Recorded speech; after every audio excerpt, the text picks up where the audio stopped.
우리가 4월 첫 번째 주일입니다. 오늘 신명기 마지막 장인 34장 1절로 12절 말씀인데요. 신명기 36번째 말씀의 제목은 단풍은 떨어질 때가 가장 아름답다라는 제목으로 말씀을 증거하겠습니다. 우리 기독교 교회의 절기상 즉 우리가 사순절 기간에 오늘은 종려주일이고 다음 주일은 우리가 부활주일로 모든 개신교에서 기독교에서 드리죠. 근데 교단에 따라서 특히 침례교회 같은 곳은 사도신경이 없습니다. 거기는 교리적으로 그걸 못하게 합니다. 그래서 일반적으로 우리는 사도신경을 안 하면 이단이라고 그러는데 또 그렇다고 이 정통 침례교회를 이단이라 한 데가 없죠. 또 어떤 교회는 사순절이라든가 또 종려주일이라든가 이런 것을 아예 무시합니다. 왜냐 그러면 성경에 없는 거니까 굳이 우리가 그것을 천주교에서 그걸 교리적으로 만들어 놓은 것을 우리가 그럴 필요가 있냐. 그래서 우리 거기에 매이지 말고 그럼 우리가 자유하자 아마 그렇게 주장하는 교회들도 목회자도 있습니다. 좋고 나쁘기를 떠나서 하나님 앞에 우리가 한 주간 하루를 살 때에 사람은 본래부터 죄성이 강하기 때문에 우리는 우리 안에서 어떤 게 드러나는 거죠. 그건 우리가 갈고 닦아도 그런 것이 나오죠. 그래서 그런 모든 것을 우리가 잘 다듬으면서 4월을 시작하고 4월을 통하여서 하나님의 영광 돌리는 여러분 우리 모두가 되기를 바랍니다. 봄이 되면은 앙상했던 가지에 싹이 돋고 또 잎이 피어서 이제 어느새 여름이 가까워 무성하게 되지만은 그러나 어느 순간에 여름도 가고 가을이 되면은 모든 나무잎들은 낙엽이 된단 말이에요. 이 말은 무슨 말이냐면은 사람이란 누구나 태어날 때가 있고 생로병사를 가는 것처럼 태어나면서부터 아이가 서서히 자라고 성장하고 청년이 되고 중년이 되고 노년이 돼서 뭡니까? 그때는 가을 낙엽인 죽을 때가 온다는 그런 말인데 그냥 단풍은 온전히 단풍이 되면은요 땅에 떨어질 무렵이 가장 아름답다는 말은 오늘 본문에 있는 것처럼 모세의 죽음을 말하는 거죠. 인생의 죽음. 우리가 아는 대로 모세는 이 120년의 세월을 살았지만은 그가 태어나서부터 40살까지는 이 바로의 공정에서 세상의 모든 문물을 배웠고 40년 동안은 하나님의 보이지 않은 손이 끌려서 무인지경에서 이렇게 연단받는 그 세월을 살았고 훈련 기간이 끝나니까 드디어 그의 나이 80살에 이스라엘 백성들을 인도하라는 명령을 받고 그가 애굽으로 내려가는 장면을 봅니다. 자, 그래서 그의 이 평생을 한마디로 압축한다면 모세는 아름다운 삶이었다고. 왜냐하면 모세는 일평생 그가 하나님께만 집중을 했기 때문인데 특히 신명기 34장은 이제 그걸 말씀해 주고 있거든요. 그러니까 본래 신명기 34장은 이 모세 오경 중에 한 부분이지만은 34장은 모세가 기록한 것은 아니란 거지만은 그러니까 이건 누가 썼냐 누가 기록했냐 모세가 죽은 이후에 사후에 성경을 정리했던 서기관들이나 선지자가 추가로서의 신명기 결론을 34장을 맺었을 거라는 이게 추측이죠. 아무도 그런 증거는 없습니다. 자, 그런데 왜 그러냐면은 모세 본인이 죽었는데 자기의 결론인 신명기 34장을 기록할 수는 없었을 것이기 때문이라는 거죠. 그러니까 성경에 지금 그러한 증거가 여러 나오는데 오늘 보니까 요단강 동편 이스라엘이 요단을 건너기 전에 뭐가 높은 산 하나가 있습니다. 모압 그 평지에. 물론 지금은 거기가 이스라엘 땅이 아니라 요르단 지역으로 성경의 그 산을 느보산이라고 했지만 느보산 가운데에 모세가 죽었던 그 봉우리는요 다른 봉우리예요. 느보산인데 예를 들어서 서울 같으면은 북한산이 있는데 그중에 한 봉우리를 뭐래요? 우리는 이 백운대라고 하듯이 느보산의 한 봉우리를 성경은 그곳을 오늘 본문에 이 비스가산이라고 했거든요. 그래서 어떤 이는 뭐 느보산은 뭐고 비스가산은 뭐냐 조롱조롱 질문을 하지만 사실은 같은 산인데 봉우리가 다른 것이 비스가산이다. 하나님은 모세에게 느보산 꼭대기에 올라가서 이스라엘 조상이었던 아브라함과 이삭과 야곱에게 언약을 했던 언약의 땅을 다 보라고 이렇게 이 눈을 열어주시거든요. 1절로 4절을 우리가 보면서 34장 안으로 들어가겠습니다. 1절, 모세가 모압 평지에서 느보산에 올라가 여리고 맞은편 비스가 산꼭대기에 이르매 여호와께서 길랏 온 땅을 땅까지 보이시고 또 납달리와 에브라임과 므낫세 땅과 서해까지의 유다 온 땅과 네겝과 종려나무의 성읍 여리고 골짜기 평지를 소아까지 보이시고 여호와께서 그에게 이르시되 이는 내가 아브라함과 이삭과 야곱에게 맹세하여 그의 후손에게 주리라 한 땅이라. 내가 네 눈으로 보게 하였거니와 너는 그리로 건너가지 못하리라 하시매.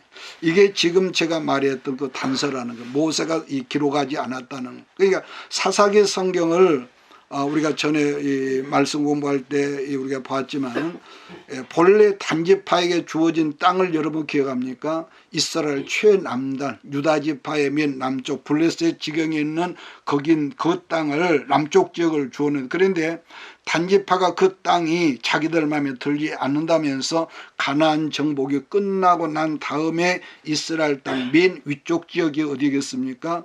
그 위쪽으로 올라갈 때 그러한 연고로 우리나라 지경을 말할 때 할라에서 백두에서 할라를 말을 하듯이 이스라엘 땅을 말할 때는 부엘세바. 그 부엘세바는 맨 이스라엘에서 이 남쪽 지역이란 말이에요. 부엘세바의 땅까지라고 말을 했던 거죠. 그러니까 모세가 죽은 이후에 신명기 34장을 기록했는데 이스라엘 땅 맨 꼭대기, 지금으로 말해 시리아 접경 지역을 단지파 지역이라고 알고 있었던 사람이 신명기 34장을 기록했다는 증거란 거고, 또 하나는 이 단지파 지역에서도 점점 아래로 내려오는데 그 다음에 납달리, 에브라임, 므낫세, 또 그 다음에 어디죠?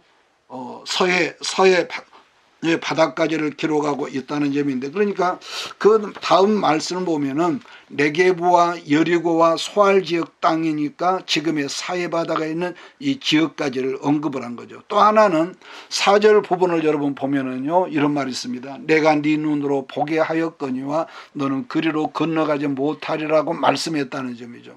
그러니까 지금 모세는 하나님께서 눈을 열어서 약속의 땅을 바라보기는 했지만은 그 땅에 들어가지 못했다는 결정적인 설명 아니겠습니까? 자, 그 다음 5절을 보면은 모세는 여호와의 말씀대로 죽었다는 표현이 있고요. 자, 이런 점은 우리들도 하나님 말씀대로 사는 것도 중요하지만은 궁극적으로 우리가 언젠가는 나도 죽고 이 세상에 태어난 모든 사람은 갈 때가 있단 말이에요. 마지막 죽을 때도 말씀대로 뭐가 있습니까? 우리가 말씀대로 사는 것도 중요하지만 말씀 안에서 죽는 것도 중요하다. 자, 모세의 삶이 정말로 중요했고 인상적이라는 것은 언제나 그의 삶, 자기를 드러내는 것이 전혀 없었다는 점입니다. 특히 신명기 성경을 읽다 보면은 모세만이 사용해도 독특한 언어 표현 하나가 있는데 그게 무려 한 50번 이상 이렇게 나타나고 있다는 점입니다. 그게 뭐냐면은 모세가 했던 말입니다. 내 하나님 여호와께서라는 말을 계속적으로 50여 회를 반복하고 있어요. 내 하나님 여호와께서. 예를 들어서 신명기 2장 7절 말씀을 보면은요, 이런 말이 있습니다. 네 하나님 여호와께서 네가 하는 모든 일에 내게 복을 주시고 내가 이 큰 광야에 두루 다님을 알고 네 하나님 여호와께서 이 40년 동안을 너와 함께 하셨으므로 내게 부족함이 없었느니라 하시기로. 여러분 그렇습니다. 그러니까 우리가 받는 모든 복은 어떤 사람이 내가 땀 흘리고 내가 노력했다 할지라도 여러분 내가 하는 것이 아니라 여러분 하나님께서 주셨다. 하나님이 주셨다는 말씀인 거죠. 그러니까 사실 모세는 이스라엘과 같이 가나안 땅에 들어갈 이 약속을 받았던 사람이란 말이에요. 자, 그런데도 모세가 결정적으로 들어가지 못한 이유를 성경은 뭐라고 하냐? 무리바 그 사건이 있죠. 무리바. 민수기 20장에 등장하는 무리바 사건으로 말미암아 백성들이 너무너무 지나치고 원망하고 해도 넘어가니까 자기도 몰래 옛 그 본성품 있지 않습니까? 꼬라지 확 드러내면서 거기서 내가 너희를 물을 내랴 이러면서 반석을 2번 치는 그 사건 때문에 하나님 오셔서 뭐랍니까? 네가 내게 영광을 돌리지 않고 네가 영광을 가려버렸어. 그래서 지도자가 더 무섭다고 하는 거예요. 그 무리바 우물 사건 외에는 우리가 성경을 보면요, 모세나 단 한 번도 자기를 드러내질 않았고 오직 하나님께서 하신다, 하나님께서 하셨다는 그 말씀만을 붙들고 40년 동안을 주와 동행하는 그의 삶을 우리가 신명기에서 본단 말이에요. 이 경우는 여러분,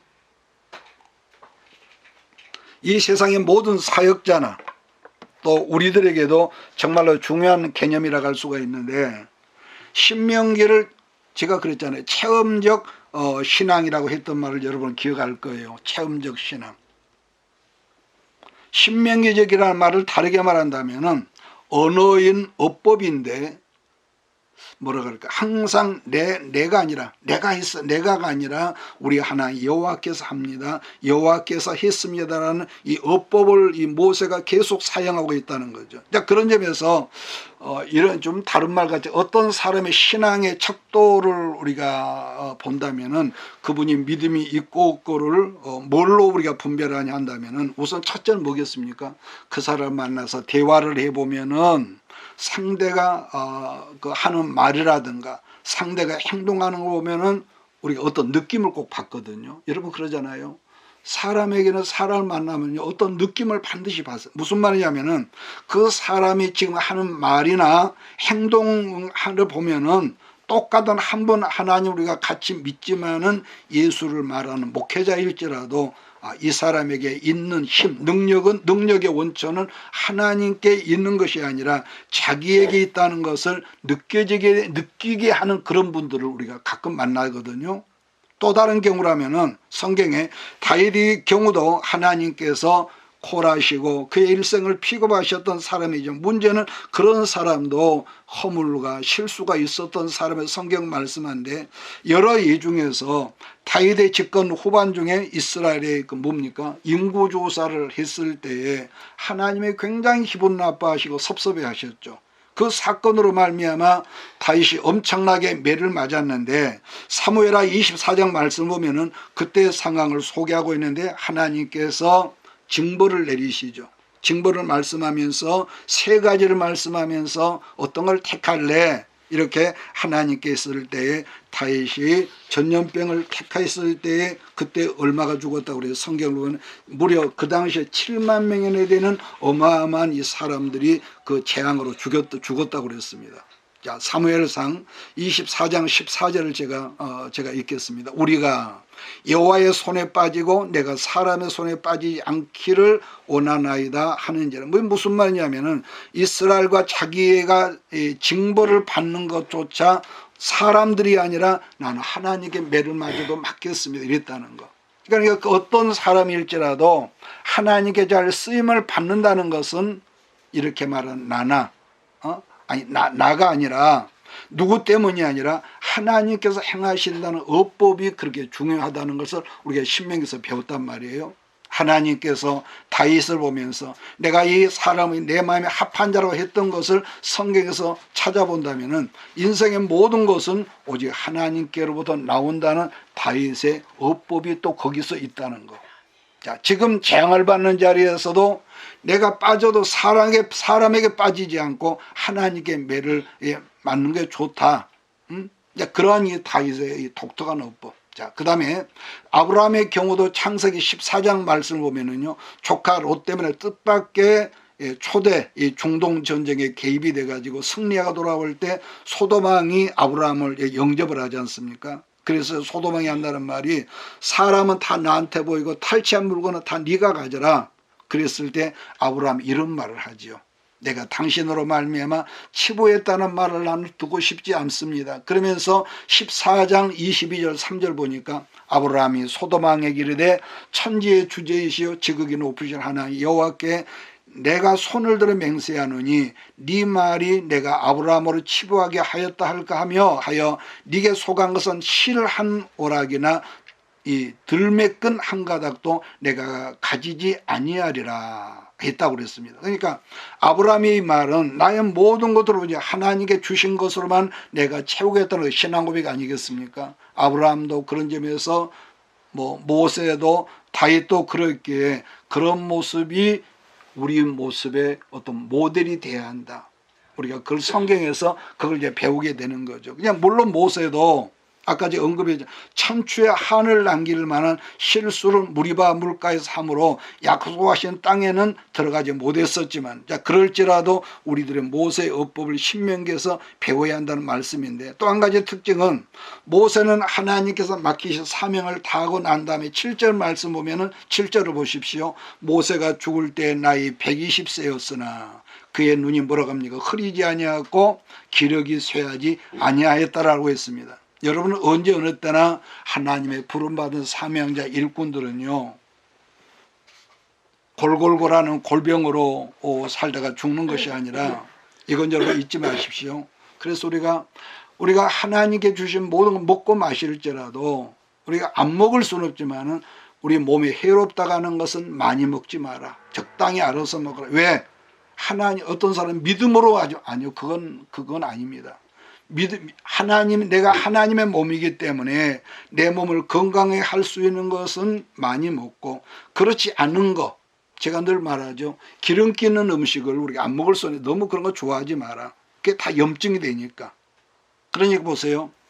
우리가 자동차를 타고 보더라도 뭐 새 차에서는 그런 게 없지만 중고차를 타다 보면 우리가 조금 이상해. 근데 그게 점점 커져 가지고 나중에는 우리가 공장에 갈 수밖에 없듯이, 여러분 사람도요, 건강하게 살다가 어느 날 한 방에 훅 날아가는 것이 좋지, 여러분하고 내가 뭐 하나의 축복하셔 물질이 쌓아놓고 있다 할지라도 우리가 서울대 병원에 아주 큰 멋있는 화병실에 누워있다 그럽시다. 돈이 많아서. 거기 있으면 골골하다가 서서히 죽는 것이, 그것이 무슨 복이겠냐 말이에요. 그래서 우리는 오늘 모세처럼 우리가 건강관리하고 먹을 것은 좀 쓴 것도 좀 먹고, 그렇게 해서 건강하게 살면서 사명을 우리가 감당하다가 어느 날 한 방에 훅 가는 것이 진정한 복이란 말인데, 본문 성경에 보면 모세가 그렇게 살다 그렇게 갔다는 거예요. 자, 120살까지 건강하게 사역을 하다가 때가 부르니까 그냥 미련 없이 가는 것 소개를 하고 있는데요. 또 하나는 하나님의 사명자는 자기에게 맡겨준 사명을 다할 때까지는, 제가 아까 했던 말이 죽지 않는다고. 죽을 것 같지만 절대로 불러가지 않는다는 거. 그래서 저는 오늘 신명기 34장을 끝내면서 저와 여러분 모두도 모세처럼 그렇게 건강관리하고 그렇게 살다가 어느 날 호련히 주님 부르실 때 우리가 떠나갈 수 있는 그런 은총이 우리 모두에게 있기를 주의 이름으로 축복합니다. 자, 그런데 모세는 오늘 본문에 무덤도 없단 말이에요. 무덤은 하나 없는데, 그런데도 우리가 성경을 모세가 남겼던 것이 대표적으로 두 가지가 있단 말이에요. 하나는 말씀의 메시지를 남겼고, 또 하나는 사람을 남겼죠. 우리는 다 여호와 하나님의 종들로 뭘 남겨야 한다냐 하면은, 여러분도 나도 우리도 말씀을 남겨야 한다는 것이며, 더불어서 내가 선포했던 말씀을 받은 사람들이 많이 남겨지도록 우리가 늘 말씀에 창념해야 한다는 것입니다. 자, 그럼 우리들이 이 땅에 우리가 살면서 남겨지게 할 것들이 뭐냐고 다시 한번 언급한다면은, 우리가 10절을 우리 같이 한번 읽을까요? 34장 10절. 그 후에는 이스라엘에 모세와 같은 선지자가 일어나지 못하였나니 모세는 여호와께서 대면하여 아시던 자요. 여러분이 이처럼 평생의 삶이 하나님과 동행했으며 또 평생의 삶 가운데 그 열매가 있었다고 그랬단 말이에요. 말씀을 남겼으며 사람을 남겼는데, 그럼 모세가 이렇게 행할 수 있다 이유가 뭐냐고 한다면, 본문의 가장 큰 것은요, 모세는 하나님을 대면하여 하나님을 아는 친밀함이 있었대요. 자, 그렇다면 말세를 살아가는 여러분과 나 우리들 어떻게 하나님을 대면하냐 한다면은, 우리는 여러분 이 점을 잊지 말아야 할 것입니다. 언제나 예배를 통해서 하나님을 대면하고, 그 다음에 꾸준한 기도 생활을 통해서 하나님을 대면하고, 그러한 삶들이 곧 하나님과 동행하는 삶이요, 하나님의 낮을 대한다는 거 아니겠습니까? 여러분, 사람도 우리가 서로가 인간이 동행한다는 것은 서로 친밀한 관계였을 때 그게 가능하거든요. 제가 가끔 젊은 사람 이성 문제를 말하지만은, 상대가 아무리 내 마음에 들고 저 남자 저 여자가 내 마음에 아무리 정말 쏙 든다 할지라도 처음 만나가지고 몇 번 만나가지고 우리 결혼합시다, 막 그런 커플들은 없을 겁니다. 만나서 보면은 마음이 끌리니까 차도 한 잔씩 마셔보고 또 데이트도 하고, 그래서 어쩔 때는 일부러 시간을 좀 늦춰서 약속 시간을 좀 빵꾸내기도 하고, 그러면서 상대방의 배려하는 거, 이해하는 거, 용납하는 거, 그런 모든 거, 밥도 같이 먹고, 그러다가 어느 날 이 사람이면 되겠다, 우리가 결정을 하고 우리가 짝을 정하는 거 아니에요. 그러니까 이 사람도 동행한다는 건 친밀한 관계가 그게 가능한 건데, 그러니까 하나님께 당신의 피조물인 아브라함을 나의 벗이라고 말씀한 것처럼 친밀했다는, 다르게 말하면 사랑하는 관계였다는 말이란 말이에요. 사랑을 하는 게. 그런 점에서 우리 교회가 아무리 발전하고 여러분의 삶이 아무리 엄청난 복을 받았다고 할지라도 이걸 꼭 여러분 잊지 마십시오. 예배 생활, 기도 생활, 선교 생활, 아무리 큰 복을 교회가 받고 여러분이 받을지라도 이 세 가지에 집중해야 하는 이유를 말한다면, 그렇게 살면은 뭐가 있을까요? 어느 순간 여러분의 가치가 올라간다네. 가치 있죠. 가치. 어떤 분들은 축복을 받으면서부터 그런 분들이 있더라고요. 병든 닭처럼 늘 졸고 있다든지 화려한 세상적인 삶을 즐기려 하더란 건데, 그러한 것들이 다른 사람들에게는 아무리 좋게 보일지라 다 썩어질 것 아니겠습니까?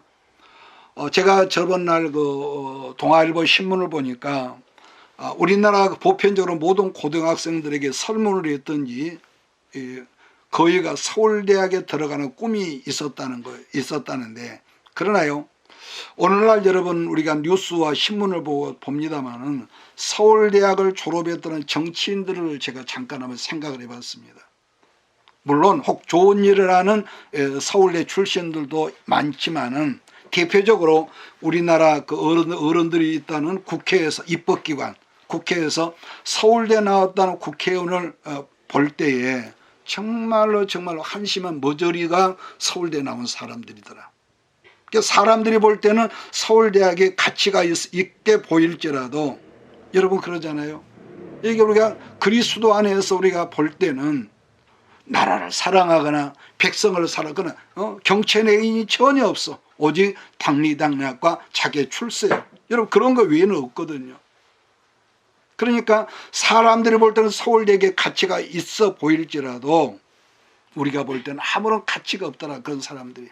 그래서 머리가 나빠서 겨우 지방대학을 나온 사람은요, 도둑질이라도 작은 도둑질밖에 못하지만은 머리가 좋아서 서울대학을 나왔고 높은 자리에 있는 사람들은 나쁜 짓을 해도요, 한 나라가 흔들릴 정도로 못된 짓을 하는 사람들은 우리는요 지금까지 역사 속에 보았단 말이에요.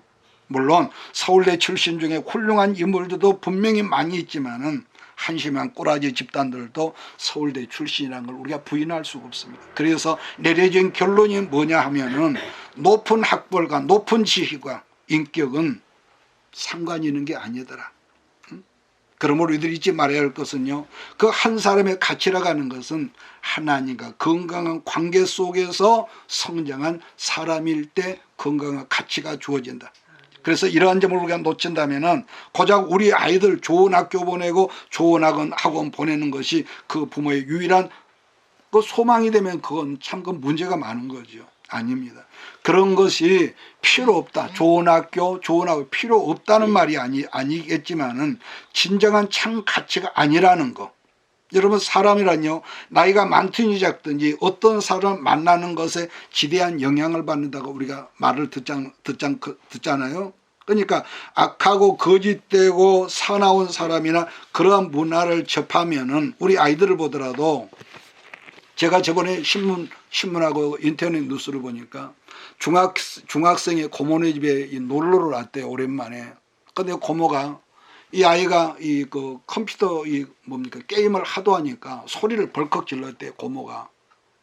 족하니까 막 그럴 수 있었겠죠. 근데 그것이 못마땅해 가지고 거기 현장에서 고모를 살해했다는 그 기가 막힌 뉴스를 제가 봤습니다.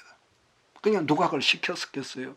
그러니까 어떤 사람을 만나고 어떤 문화 속에 있느냐가 우리 아이들을 싸납게도 만들고 아니면 어떤 공손하게 만들고 마찬가지입니다. 그래서 우리들의 예배를 통해서, 기도성의 생활을 통해서 하나님을 만나고 건실하면은, 건강한 관계를 유지하면은 여러분 우리가요 하나님을 닮아가는 그런 은혜가 여러분과 우리 모두에게 있는 줄 저는 믿습니다. 그러니까 분명한 거 하나는 제가 늘 말하죠. 세상 지식이 필요 없는 거 아니에요. 세상 지식이 정말로 필요하지만은 그럼에도 불구하고 세상 지식은 아무리 갈고 닦아도요 타락한 인간의 본성이 변화되질 않습니다. 결국은 이기주의니까. 오래전에 들었던 풍월이지만은요 예수님의 12제자를 그렸던 사람 여러분 기억합니까? 레오나르도 다빈치죠. 이 사람이 그 12제자 예수님의 그 성화 일화 중에서 예수님과 12제자를 전부 다 그렸지만은 마지막 가룟 유다를 어떤 사람을 모델로 그려야 할까를 고심고심하다가 그렇게 다 그래 한 살을 목에 10여 년 세월을 그냥 흘러보냈답니다. 그런데 우연히 어떤 형무소의 수감 중에 있는 어떤 사람의 그 추천을 받아가지고 그 사람을 가룟 유다 모델로 그리기로 하고 형무소를 찾아갔다가 이 레오나르도 다빈치가 놀라 자빠졌다는 것인데 왜냐? 10수년 전에 자기가 예수님의 모델로 그려졌던 그 사람이 그 형무소에 들어와 있더라는 거. 아주 악한 모습으로. 여러분 그러니까 그 사람이 본래 괴물 출신 괴물이 아니라 여러분 이건 여러분도 나도 마찬가지인데요. 어느 순간에 우리가 생명의 근원 되신 예수님과 관계가 끊어지고 멀어져 버리면은 사람은요 여러분 본질적으로 아까 제가 모세 언급을 했지 않습니까? 무리바 물가에서 혈기가 났다. 하나님의 자랑했던 그 온유한 사람 모세가 그 혈기로 말미암아 옛날에 80년 전에 한 방에 사람을 죽였던 혈기가 무리와 물가에서 또 나온 것이죠. 그러니까 인생은 관계가 어느 순간 느슨해지면은 사람 본질적으로 죄인이기 때문에 본래 괴물의 자리로 우리는 돌아갈 수 있기 때문에 제가 늘 당부하는 거 교회 모시도록 예배 자리에 예배 자리를 귀하게 여겨야 합니다. 예배를 빠지면 안 됩니다. 자 그런 점에서 또 이런 말을 제가 하면서 오늘 좀 간단하게 줄이겠습니다. 여러분 우리가 보면은요 어떤 여성들을 만나면 아주 예뻐 보이는 그 여성들이 있거든요. 야 뭐 예쁘다. 근데 반면에 가까이서 보면은 예쁘긴 한데 굉장히 천박해 보이는 사람이 있거든요. 천박해 보여.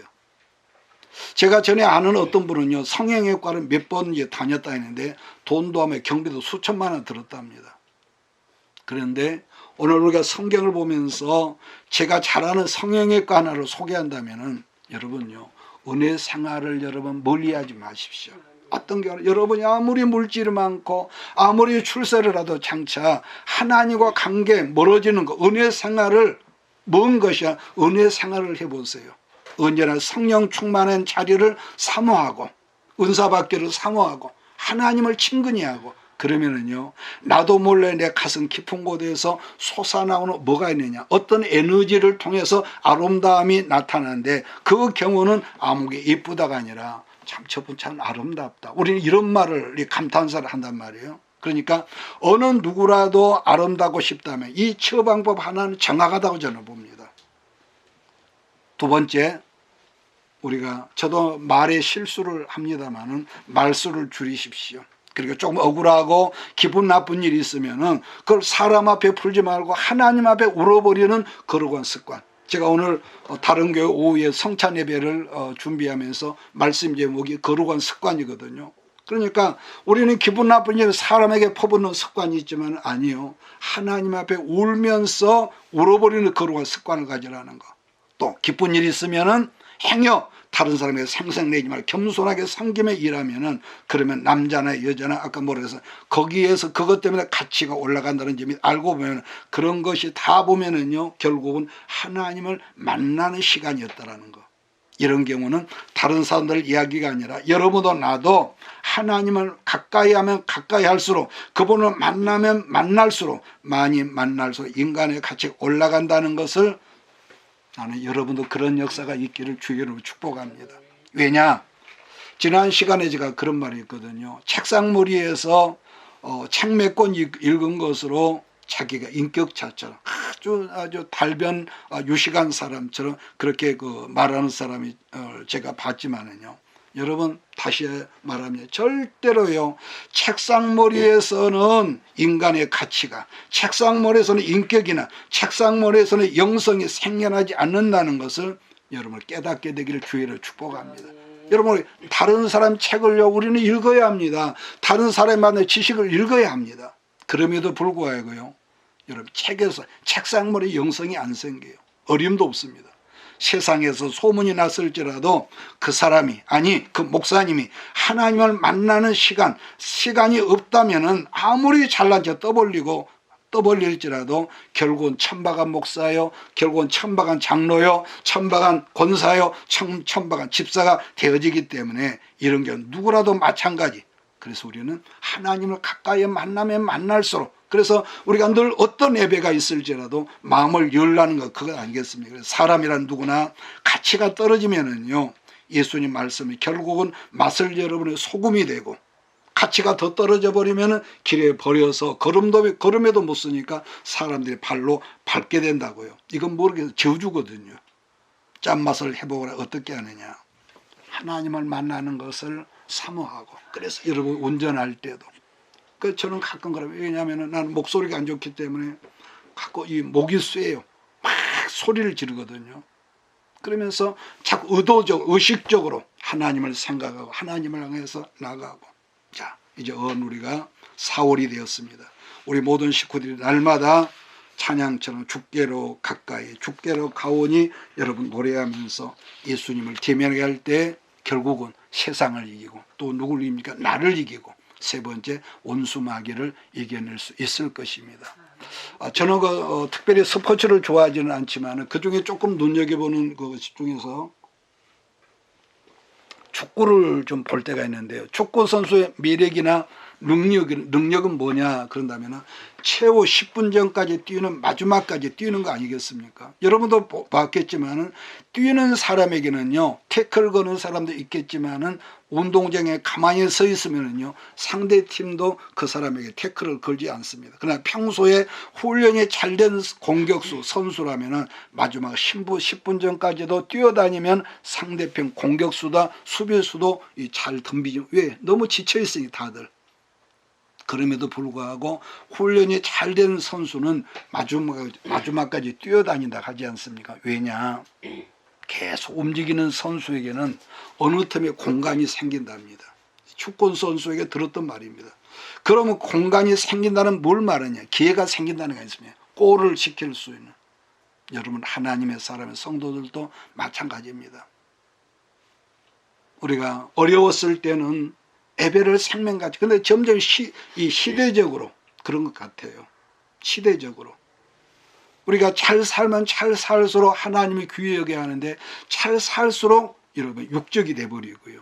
그래서 예배가 형식이 되고 이런이 있다고 빠지고 저런 일이다 기도의 자리에 빠지면은 결국은 뭐죠? 작은 시험에 문제만 있어도 팍 떨죠.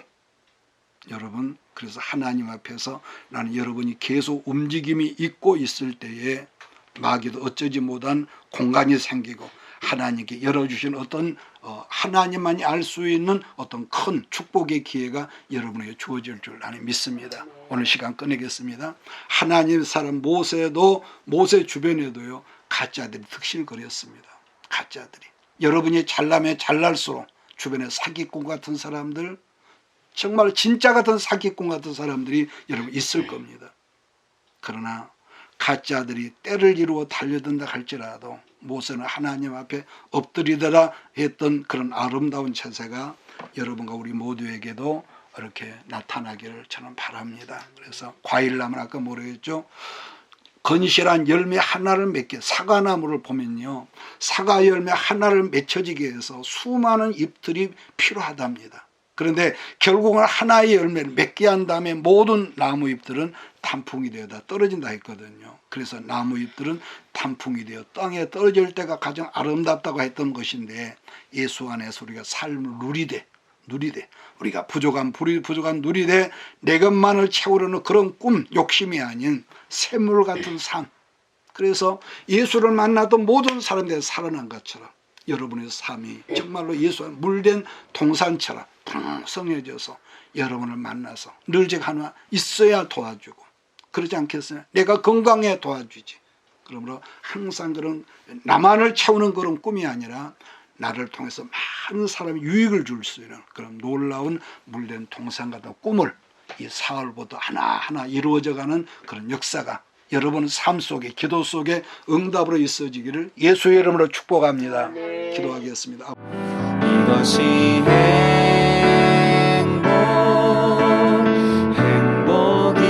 행복이라오. 세상은 알 수 없는 하나님 선물. 이것이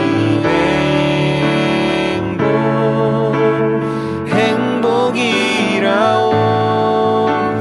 하나님의 자녀로 살아가는 것, 이것이 행복이라오. 이것이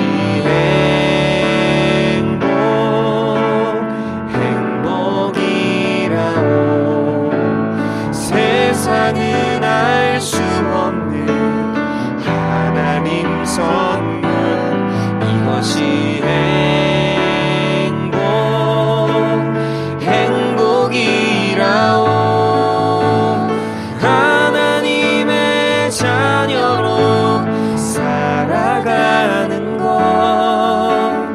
이것이 행복이라오.